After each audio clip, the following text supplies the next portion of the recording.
I'm thrilled to have Ginnie Chadwyck-Healey on the Brow Sofa today. Very well known as being a stylist extraordinaire and is also a sustainability fashion advocate. How do we start that journey into sustainability? Give us 3 top tips this autumn. No one's perfect, so you're not striving for perfection. You're just striving to make small changes to the way you shop. That's what I'm trying to implement. So I would say start asking yourself if you really need it. Secondly, I'd say start to kind of understand your fabrics a bit more. Things like organic cotton or linen.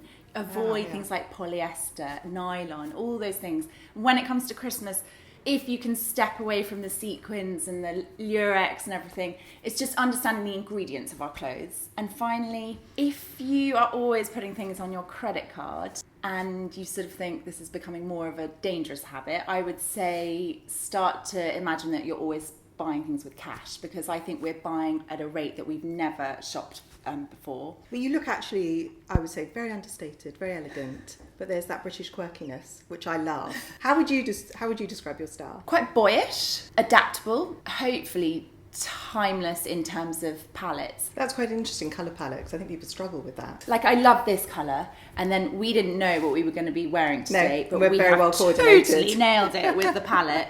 And I love these khaki tones, caramel tones, deep brown. I find quite hard to wear it, so I'll just have maybe a handbag.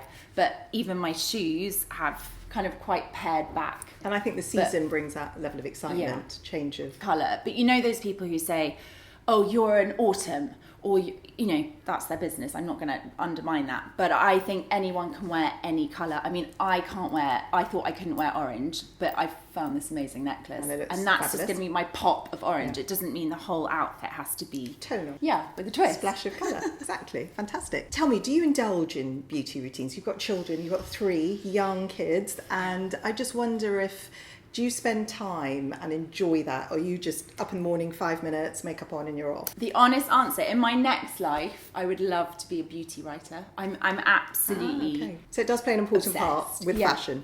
And also, I think because I'm reining in what I buy clothes-wise, because I've amassed my wardrobe, I'm quite happy with it. I'm prepared to perhaps invest more now to look after my skincare, and my beauty treatments play a big part in that. Yeah, beauty, it's time out, isn't it? It's also, I'm getting older. I am trying desperately to avoid Botox. So I'm really experimenting with all the products. Self-care. Yeah. Do you have a moment? I do. I think Sunday evenings for me, I always mark that out as time to think about putting a mask on, or put all those oils in my bathroom cupboard. So that for me is Sunday is kind of sacred time, isn't it? I think it's, and I've got so many bottles of things that I want to test and try, and I really do. It is part of my job, I guess. Brows. Let's get on to brows. Do you love them? Do they frustrate you? I love my brows. I love my brow. Genuinely, I'm not saying this because it's you. Brows were quite a moment in my Vogue days. So Vogue House was situated next to Fenwick, where Blink have their, obviously that was our first chair. And it's a thing you could nip over and do in your lunch break. I didn't know I needed to do my brows until I joined Vogue. And now they are probably the thing I have to have done before I leave the house, whether it's a quick brush, or I'm really into tinting them because it just frames my face a bit more. And I think you discovered the tinted brow gel during lockdown. I did, and we did our talk. A Zoom. Women in Business, weren't we? That's right, how to dress your brows. For Zoom, For Zoom. The change was amazing, transformational actually, when you did put and so many gel people on. Think, I definitely don't have time to do my brows. Well, it's a bit like brushing your teeth to me. And because I don't wear much makeup, it is about mascara and brows and maybe a bit of blusher, because I can look very, very pale, especially in winter.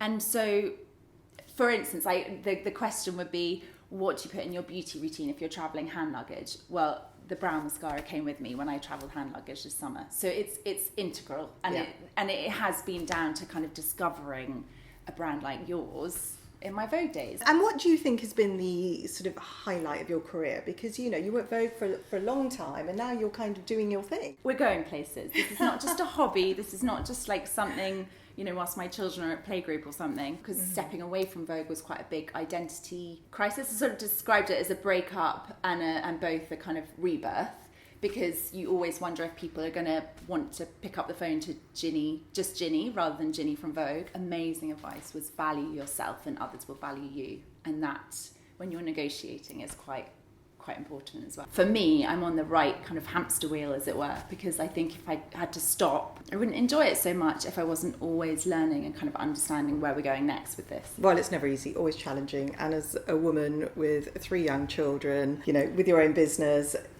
extraordinary. Thank you so much for joining me on the sofa, Ginny. Thank you so much for having me.